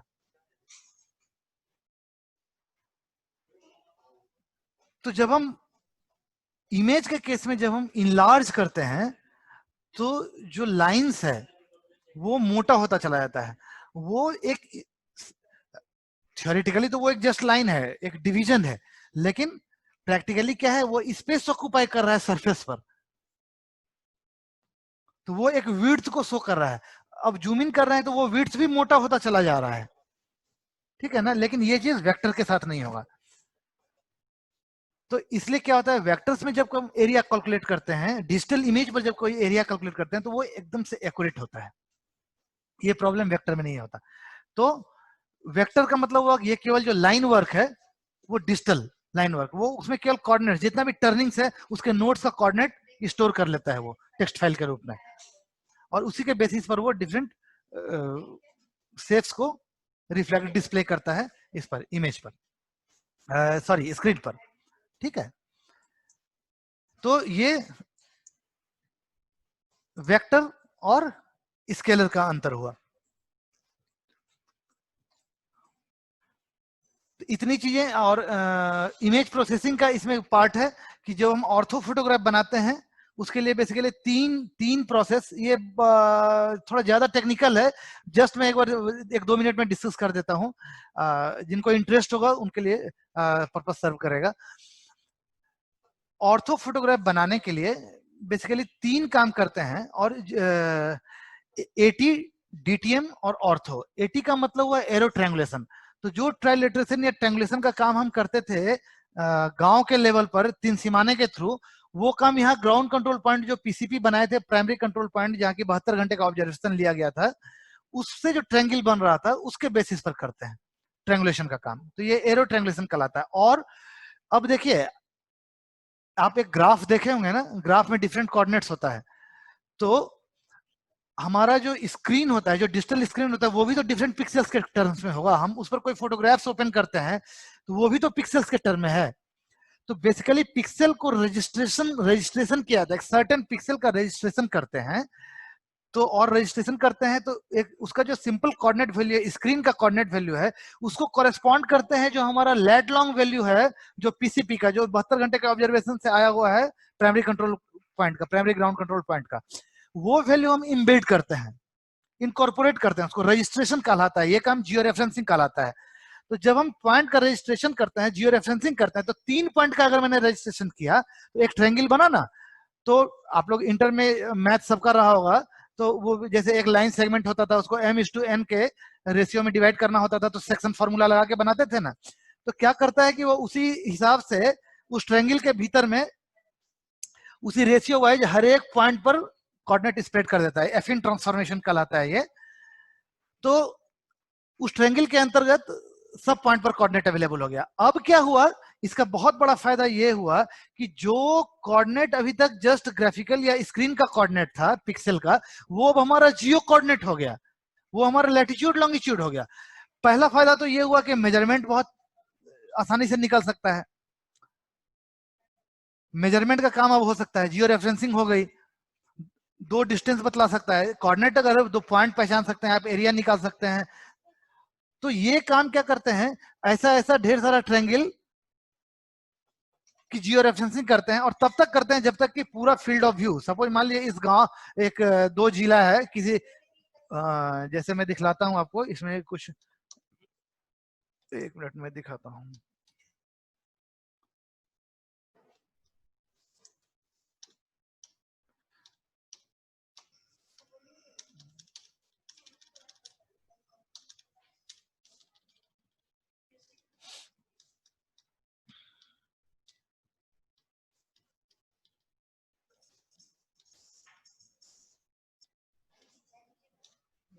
ये देखिए, बेसिकली ये यही है कंट्रोल पॉइंट्स, ये इसी ढंग का बना हुआ है डिफरेंट डिफरेंट जगहों पर।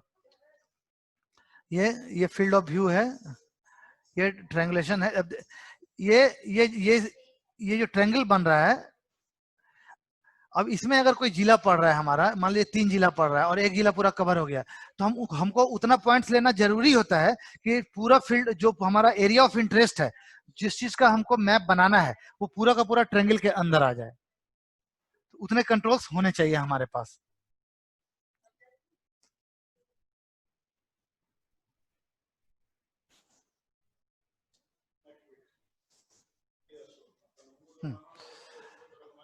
तो वेक्टर और रास्टर का फर्क हमको समझ में आया। तो जियो रेफरेंसिंग की जाती है, इसके मतलब बेसिकली 3 काम, एटी हम बता रहे थे, 3 काम बेसिकली फोटोग्राफ से ऑर्थो फोटोग्राफ तक पहुंचने के लिए बेसिकली 3 काम करते हैं, एटी, डीटीएम और ऑर्थो।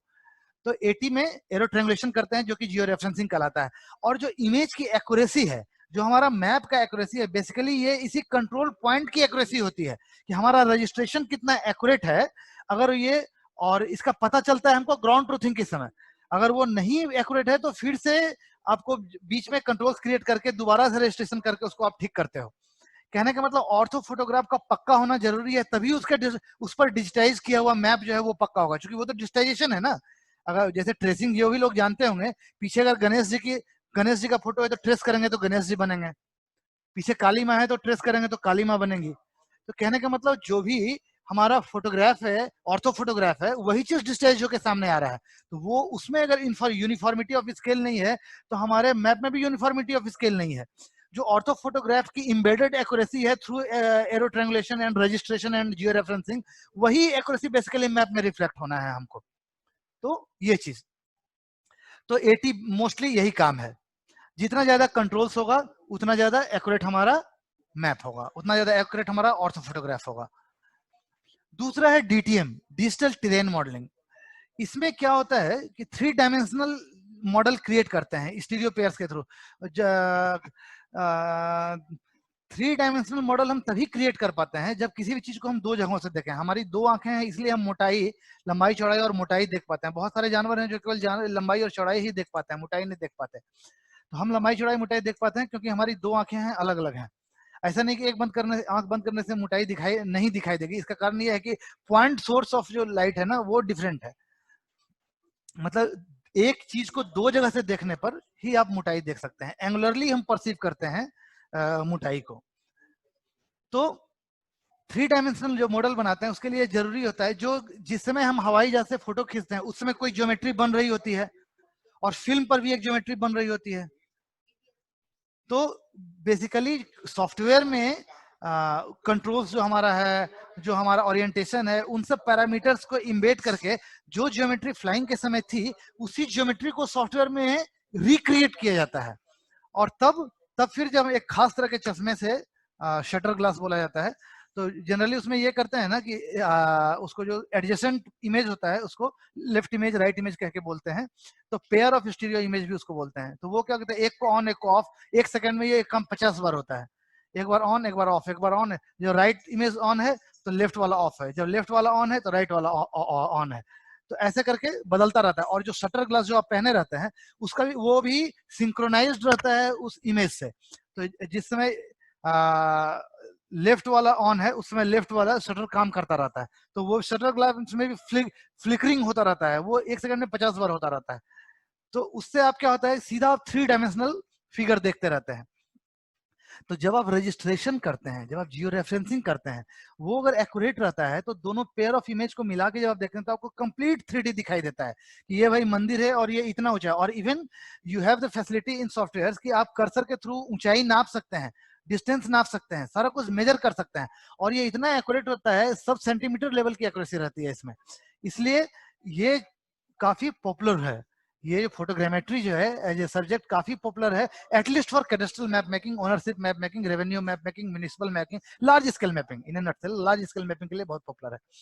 तो 3 डायमेंशनल दिखाई देता है उसमें। उसमें क्या करते हैं आप, एक ऐसे समझिए कि मान लीजिए कोई पहाड़ है, उसे मछली के जाल की तरह कुछ बिछा दिए, या मछली वाला जाल होता है उस ढंग से कुछ बिछा दिए, तो वो एक शेप पैटर्न कर लेता है।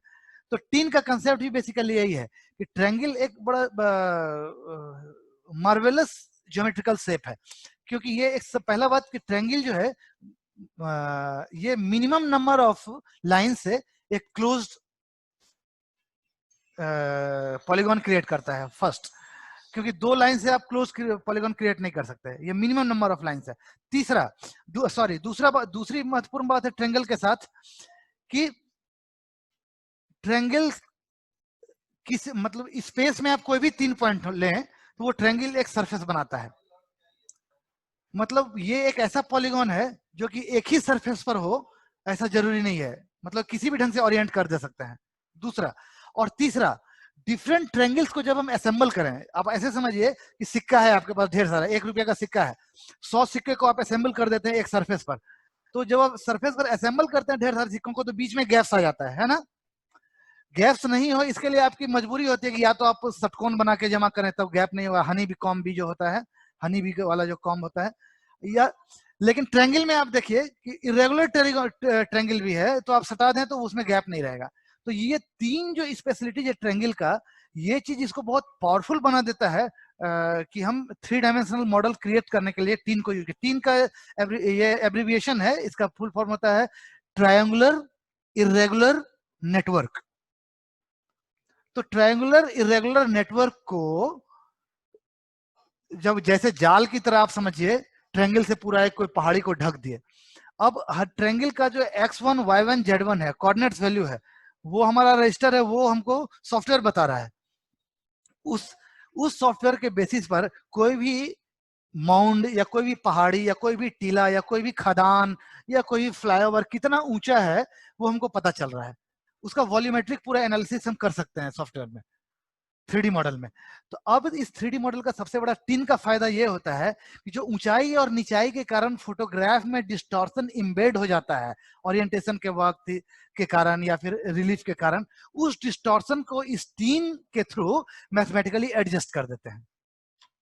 और जब हम एडजस्ट करते हैं तो बेसिकली क्या करते हैं कि सारे पिक्सल्स की रीसैंपलिंग कर देते हैं, और वो एडजस्ट करके इस ढंग से एडजस्ट करते हैं मैथमेटिकली कि जितना कोऑर्डिनेट्स का डिफरेंस है उतने में उतना ही पिक्सल अट पाए। और उसके बाद क्या होता है कि ये पूरा प्रोसेस होने के बाद पूरा का पूरा मैप जो है आपका यूनिफॉर्म स्केल पर आ जाता है। तो डीटीएम हुआ या डिजिटल टेरेन मॉडलिंग। तो इसको टिन की मदद से डिजिटल टेरेन का जो 3D मॉडल है उसका मैथमेटिकल एडजस्टमेंट किया जाता है, और हाइट वाला जो डिस्टॉर्शन फैक्टर है उसको रिमूव किया जाता है। ऐसे भी आप सोच के कभी देखे हैं कि मान लीजिए कोई बड़ा सा इलेक्ट्रिक पोल है या कोई वेपर लाइट लगा रहता है, वेपर लाइट काफी ऊंचा रहता है, इसलिए मैं वेपर लाइट का एग्जांपल दे रहा हूं। उसका जो तीन चीज है ना, एक तो लैटिट्यूड लॉन्गिट्यूड है और तीसरा हाइट है। आप लोग सुन पा रहे हैं ना मेरी बात? एक वेपर लाइट का जो जमीन पर जहां पर लगा हुआ है उसका एक्स वाई वैल्यू है, एक्स वाई वैल्यू है, लेट लॉन्ग वैल्यू है, और उसकी हाइट है। जो उस वेपर लैंप पोस्ट है उसके टॉप पर भी आप चले जाइए, उसका भी कुछ ना कुछ लेट लॉन्ग तो होगा।